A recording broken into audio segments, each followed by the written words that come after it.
bağışlanmaq mövzusunda, Allahdan tövbə diləmək mövzusunda çox gözəl kəlamları var. Peyğəmbərdən aldığı elm, onların ikisinə toxunaq.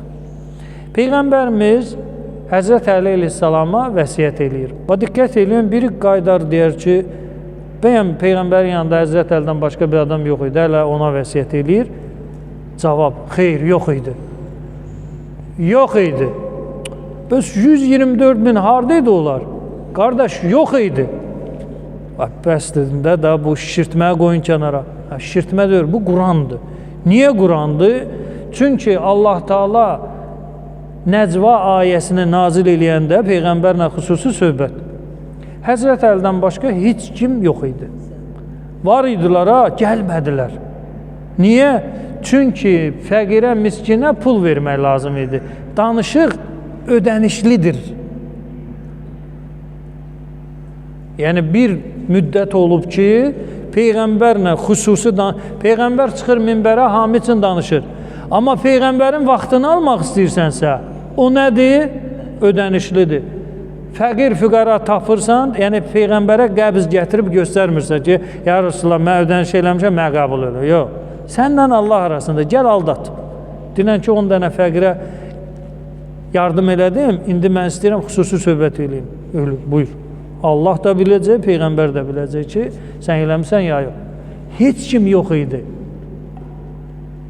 Yəni, İslam kitablarının hamısını axtar, bir nəfər tapılmadı ki, sədəqə versin və Allah Quranda nədir? Deyir ki, qorxdunuz.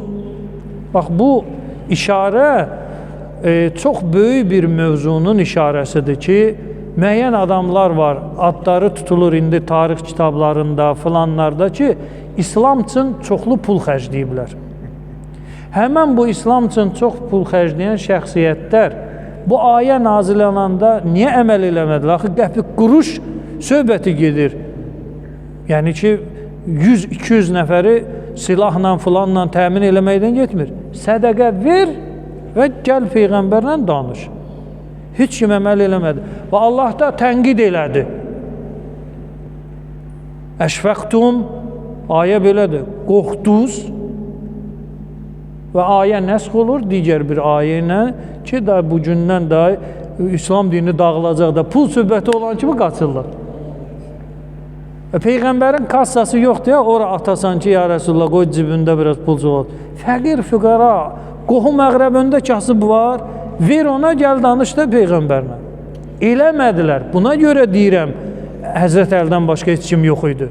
Heç kim yox idi. Allah tənqid elədi bunları ki, qorxdunuz. Amma Həzrət Əlinin maddi durumu o dərəcədə də yaxşı olmayıb ki, bağı, bağatı, dəvələri, filanları, olar, bunlar. Hələ müharibələrdən əldə olunan qənimətlər və öz əlinin zəhməti. Öz əlinin zəhməti. Sədəqəni verir və davam eləyəcəyi də bəlli idi. Amma ayə yığışdırılandan sonra Peyğəmbər Həzrət Əli əleyhissalam da mövzuda neyniyir? Dayanır. Hanı o minlər, milyonlar sahibləri ki, Peyğəmbərdən xüsusi tövsiyələr almağa, pul xərcləməyə qorxdu. Eləmədi yox, qorxdu. İnsan pulunun xərcləməsindən niyə qorxsun? Azalır. Azalar. Azalmırsa neynir? Sağa, sola, nətər gəldi verir. Amma azalanda insan neynir? Dayanır. Mühüm, daha mühüm. Mühüm nədir? Evladlarım, ailəm, atam, anam. Bir nəfər gəlir ki, qardaş, komaya düşən, bihuş olan bir mömin var. Aparatda qalması üçün gündə 700 manat pul lazımdır. O aparat çıxartdılar, adam 3-4 günə dünyasını dəyişəcək. Bir 2000, 3000 onu həyatda tutmaq üçün ki, bəlkə o dərmanların bir təsiri oldu, Allah şəfasını verdi, 3-4 günə ayrıldı. Sən vasitəsindən qoy onun 3-4 gün ömrü uzansın. Əgər azalırsa, bu adam verməyəcək. Əgər azalmırsa, bu adam neynir? Verə bilər. Hətta, belə deyək də, azalmasa da belə insanlar var ki, heç özünə qıymır. Heç özünə nədir? Qıymır o qazandığı malı. Hər halda, Həzrət Əliyə Peyğəmbər tövsiyə eləyir. Niyə məhz ona, başqasına yox, başqalarına da tövsiyə eləyib. Amma tövsiyə mövzusunda öndə kimdir? Həzrət Əli əleyhissalamdır. Çünki öz kimliyini göstərib, gizlətməyib. Pulu ilə, canı ilə, malı ilə nədir?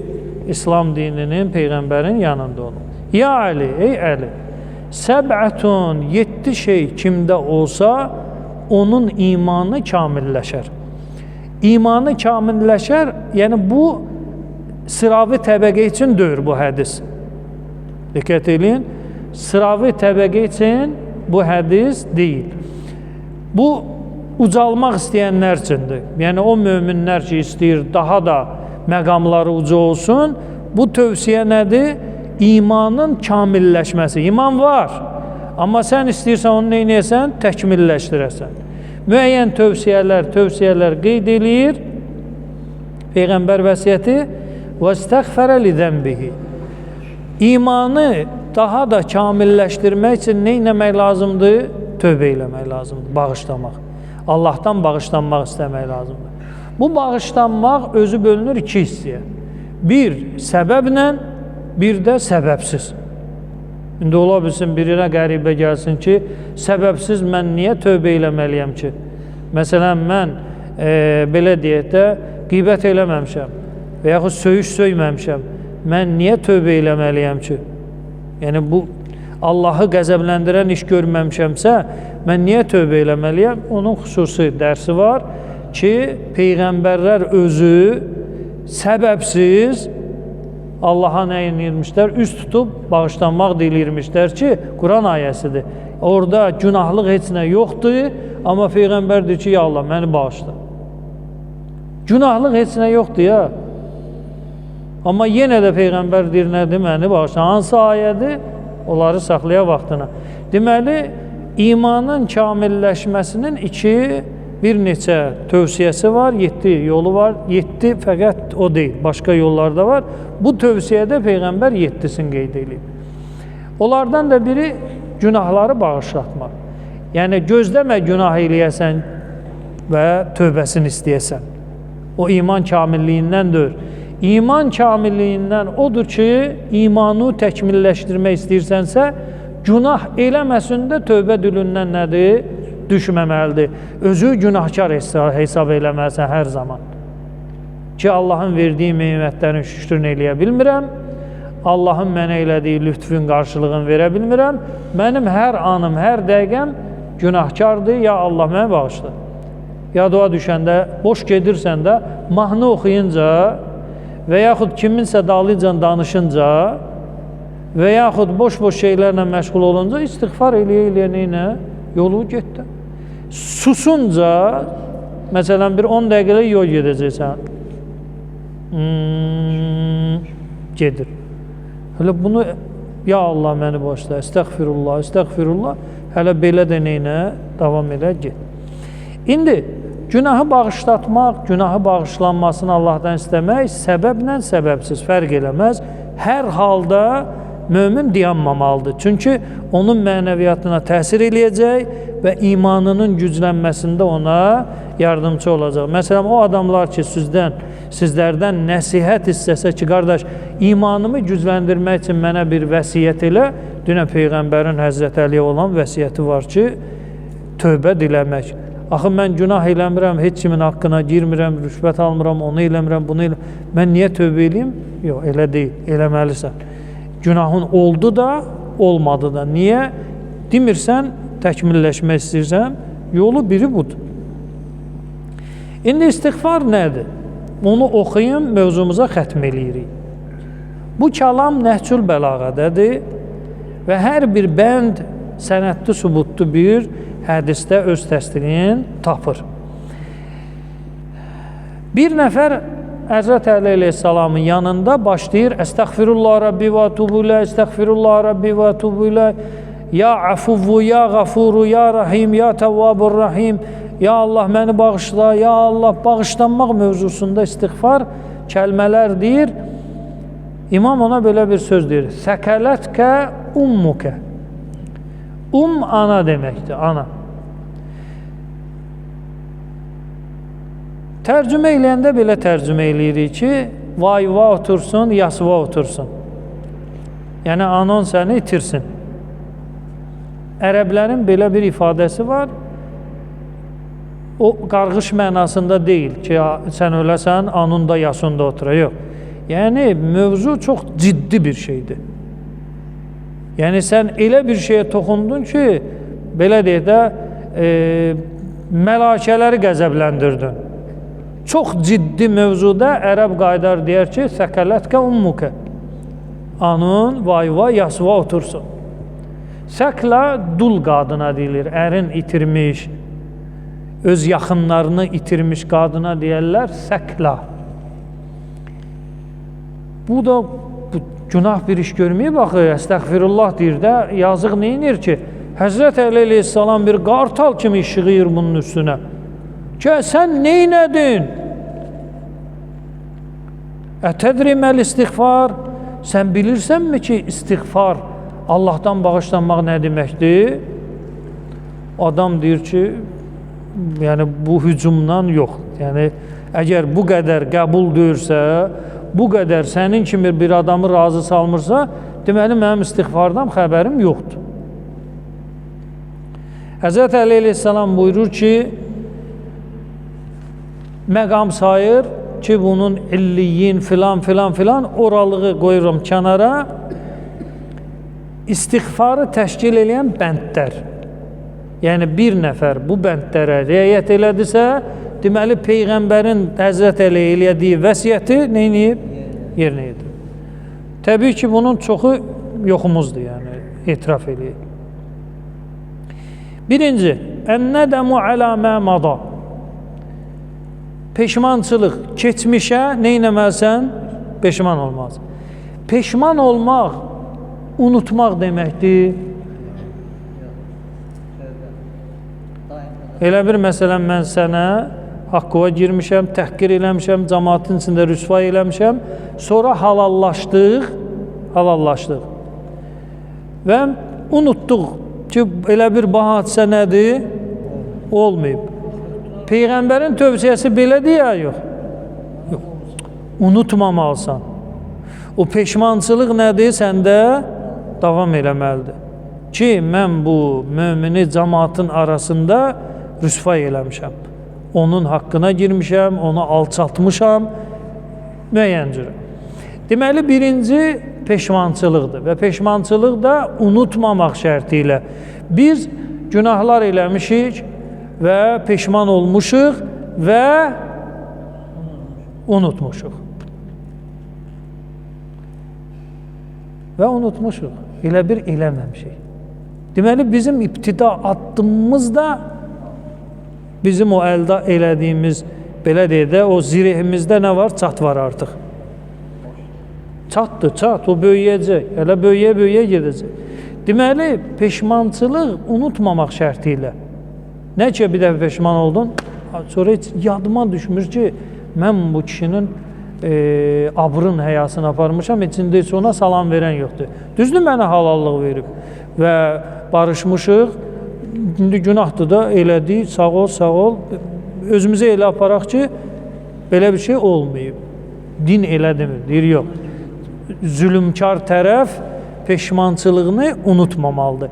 Əgər unutmasa, təkrar eləməyə nədir? Şərait yaranmayacaq. Unutsa, yenə olacaq.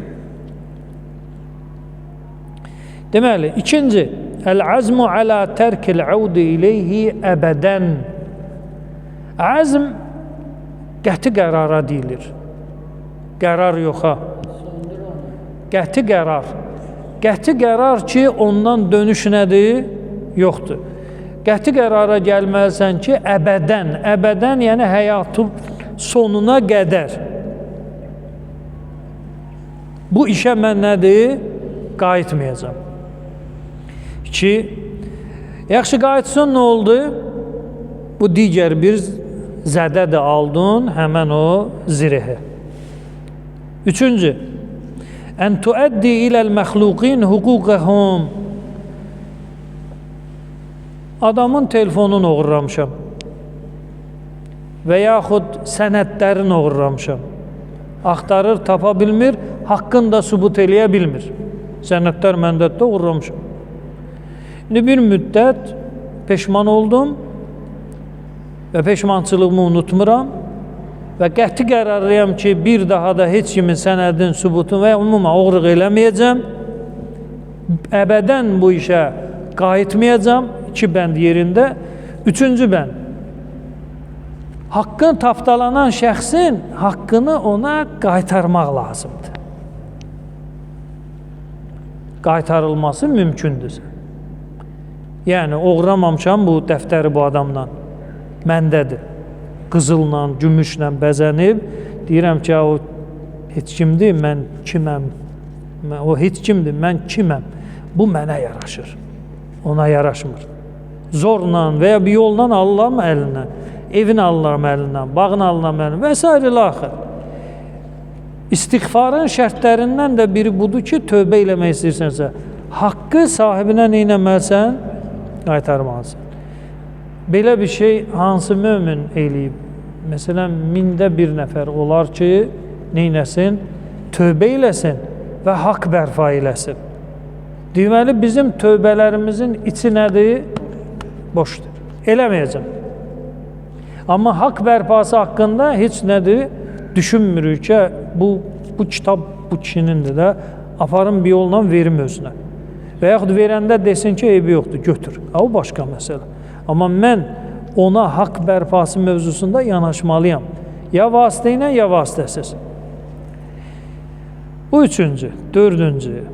Ən tə'midə ilə kulli faridatin aleykə dayya'taha fətuəddi haqqaha. Deməli, insan günah eləyən dönəmlərdə boynunda olan Allahın qoyduğu haqlar var və tələblər var. Onları əməl etməyib. Deməli, istiğfar o qədər ağır və əhatəbil bir məsələdir ki, həmən o vaxtlar ki, səndən o günah alıb, o günah alan vaxtı sən təbii ki, Allahın istədiklərini yerinə yetirməmsən. O, Allahın istədiklərini də fərizə deyilir də, Allahın tələbləri. İstər vacib olaraq, istər qeyri-vacib olaraq. Onları da neynəməlisən? Bərpa eləməlisən. Məsələn, qəza namazı yoxdur. Qəza orucu yoxdur. Xumsun, zəkatın qəzası yoxdur. Kəlmə-i şəhadətidir və yaxud başda namaza bunların heç biri yoxdur. O elə deyil. Peyğəmbər elə demir. Peyğəmbər deyir ki, tövbənin istiğfar eləyirsən. Hə, tövbə eləyirəm, bir daha belə deyədən namaza başlayıram. Tövbə eləyirəm, qusul alıram, namaza başlayıram. Yetmir.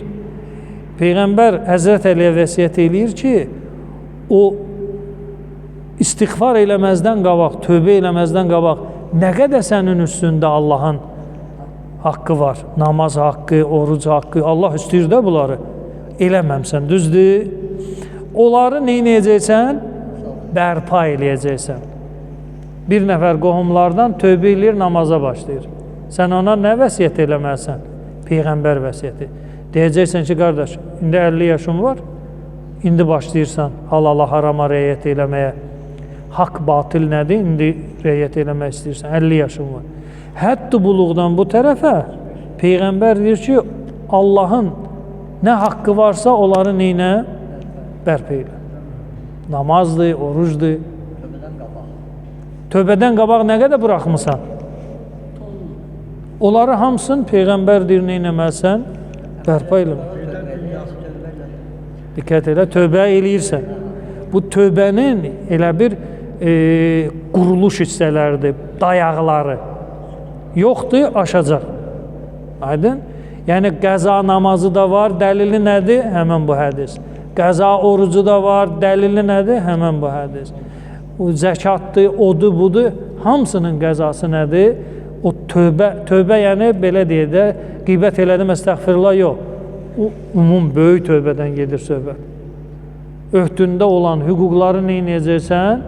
Bərpa eləyəcəksən. Eləməsən, həmən o dirəyin biri nədir? Yoxdur. Bunlar adamı soyur ki, kişi, bu sənin o ödəyəcəyin, eləyəcəyin Peyğəmbərin cibinə getmir. Qohum əqrəbində Ətrafında, kəndində fəqir füqara var, apar ona ver. Sənə kimdir ki, apar qoy günə alimin cibinə? Ver fəqirə, qiyamət günü özün bir cavab ver Allaha. Ki, ya Allah, dedim fəqirə, mən də verdim fəqirə. Vəssalam. Sən kimdir ki, apar ver, məsələn, əllamə filan kəsə? Apar ver fəqirə. Fəqirə də verməkdən narahatsansa, onda elə la İslam yaxşıdır. Deməli, dördüncü, tövbədən öncə itirdiyin, zay elədiyin, dayyətə, zay elədiyin, itirdiyin ibadətlərin hamısını neyəcəksən? Haqqını ödəyəcəksən. Beşinci, bunu saxlayayım axıra, gələk altıncıya, onu axırda oxuyayım. Yəni, 5-ci ilə 6-cı yeri dəyişirəm. İndi 5-deyik. 6-nı oxuyuram, sonra 5 oxuyacam. Ən tuziqəl cismə ələmət ta'a kəmə əzəqtəhu həlavətəl ma'siyə.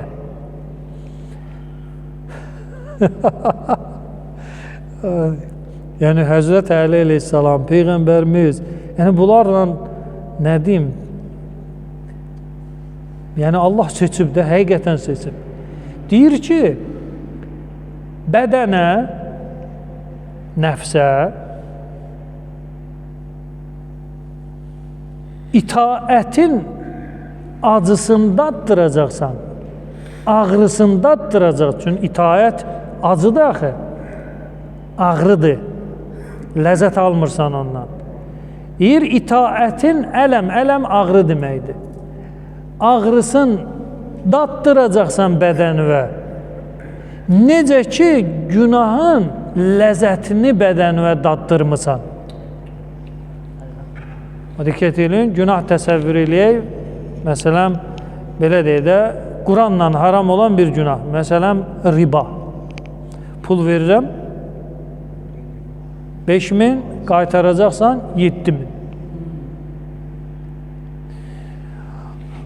Hər dəfə mənə o gecikdirəndə pul gəlir də, düzdür, mənə ləzzət eləyir, işləmirəm, əziyyət çəkmirəm, hələ bu şəxs ilişib və onun bütün gəlirini, zəhmətini neynirəm, yiyirəm, bu kurort zonası, o gəzinti ölkəsi, bahalı paltarlar, bahalı maşınlar, günahın ləzzətində neynirəm, yaşayıram, günahın ləzzətini bədənimə daddırıram.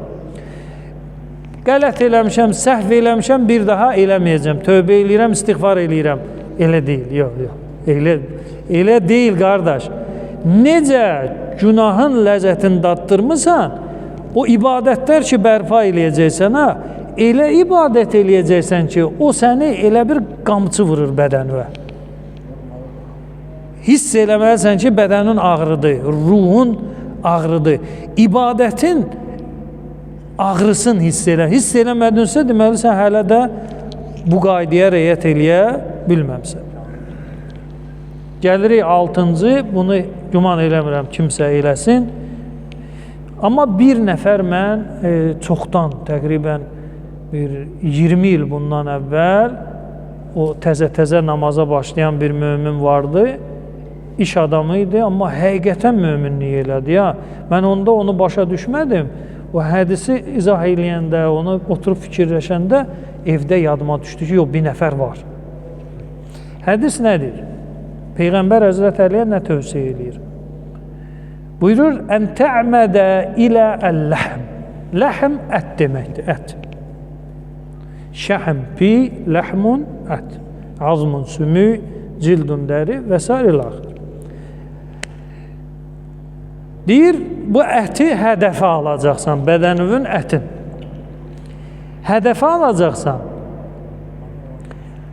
haramla, deməli, əlləzi nəbətə aləs-suht. Suht haram deməkdir. Haram yolla əmələ gələn əti və tuzibəhu, onu əridəcəksən. Zəvaban ərimək deməkdir. Haramla ki, bədəndə nəsə bir şey formalaşıbsa, vay o günə ki, nütfə haramla qoyula. Həmən o əti əridəcəksən. Neynə? Bil əhzan. Səni qəm-kədərə düçar eləyəcək məsələlərlə. Hansı məsələlər? Məsələn, hansı günahla bədənin formalaşıb? Məsələn, rüşvətlə, oğurluqla, faizlə. Peyğəmbər bu işi görənlərin haqqında, Allah bu işi görənlərin haqqında nədir? Onları bir siyahı düzəldəcəksən. Baxıb özünü o işgəncələrin altında təsəvvür eləyəcəksən. Və bu səni neynəməlidir? Qəmləndirməlidir, kədərləndirməlidir, keyfi pozmalıdır. Hətta tulsiqal cildu bil azm. Deməli, cild dəridir, azm sümükdür. Dəri sümüyə neynəyəcək? Birləşənə qədər. Fəyənşə beynəhuma ləhmun cədid. Cədid təzə deməkdir. Təzə ət yaranana qədər. Bunu heç kim əməl eləməyib, amma mən bir mömin tanıyıram müəyyən rayondan. Bu adamın bir gözləri qaldı. Deməli, bu adam tükan, mağaza işlədirdi. O vaxt zambaq belə deyirdilər də, indi bilmirəm nədir. Belə bir şəxs, yəni imkan tövbə elədi. Bu hədisə adam əməl elədi. Belə deyək də, imkanlı, hər gün, səhər gün, orta axşam baxımlı bir adamdan bir gözü qalmışdı. Mən o adamı görəndə qorxdum. Soruşdum, xəstəsən, nəsə bir kömək filan, dükanı, bazarı filanı. Dedi ki, Peyğəmbərin Həzrət Əliyə olan tövsiyəsi. Mənim bədənimin əti haramla. Mən özüm bilirəm ki, haramla. Bu yağ, pi, forma haramla. Əritdi onu, elə arıq, diyeta yox ha. Belə deyək də, o qəm-kədər ki, qiyamət günü mən Allaha nə cavab verəcəm. Bir nəfəri mən tanıyıram. Adam riayət elədi və dünya və axirətdə də abad oldu. Oruc öz yerində. Diqqət elə, bir var oruc tutasan, bir var ki, onu hədəfə alasan. Hədəfə almaq nədir? Bu getməlidir. Oruç tutanda biz nəyi hədəfə alırıq? Nəyi hədəfə alırıq? Heç, yox, heç nəyi. Heç Allah razılığı, ibadətdir, Quranda gəlib, vacibdir, filandır. Nəysə hədəfə götürmürük. Peyğəmbər deyir ki, o əti sən neynəməlisən? Hədəfə alıb bədənindən çıxartmalısan. Sonra düzəldir. Normal bir hala gəldi yəni. Deməli, Həzrət Əli əleyhissalamın dinimizdə Peyğəmbərimizdən sonra olan rolu həm maddi, həm mənəvi, həm möminləri qorumaqda çox əzəmətli bir mövqeydir. Nəhcül Bəlağədədir. Yeri səhifəsini sonra söylərik. Deməli, istiğfar deyəndə, Həzrət Əli o adama deyəndə ki, anun vayında otursun, bu 6 bəndi bir yerə yığanda görürsən ki, həqiqətən də bizimki elə o ərəb kimidir. Əstəğfirullah Rəbbi və tubulə. Demək olar ki, bəndlərin heç birinə riayət nədir? Olunmur. Olunsa da qısa zaman fasiləsində deməli, istiğfarın nə olduğunu, tövbə bağışlamağın nə olduğunu biz hələ də dərk eləyirik, amma əməl nədir? Eləmirik. Allaha and verirəm, İzzət Cəlalına xatir gələn günləri xeyrə calasın, bizləri bağışlanmamış dünyadan aparmasın, Allah Teala özü hövlü qüvvəsi ilə dünya və axirətimizi abad eləsin, günahkarıq, boynumuzda qul haqları var, Allah Teala hövlü qüvvəsi ilə dünya və axirətdə boynumuzdan qul haqqını azad eləsin, Allah Teala şeytanın şərrindən, vəsvəsəsindən bizləri hifz amanda saxlasın. Allah Teala şəhidlərimizi qəriqi rəhmət eləsin. Allah Teala əskərlərimizi salim, qanim ailələrinə qovuştursun. Allah Teala vətənimizi əmin-aman qərar versin. Allah Teala xəstələrə şifa versin, şəfa versin. Allah Teala özü mömin-möminatın qəlbində olan xeyir dualar var, müşküllər var. Onların həllində Allah Teala onlara yardımcı olsun. Duaların qəbul müstəcab olması üçün Peyğəmbərimizə salavat göndərin.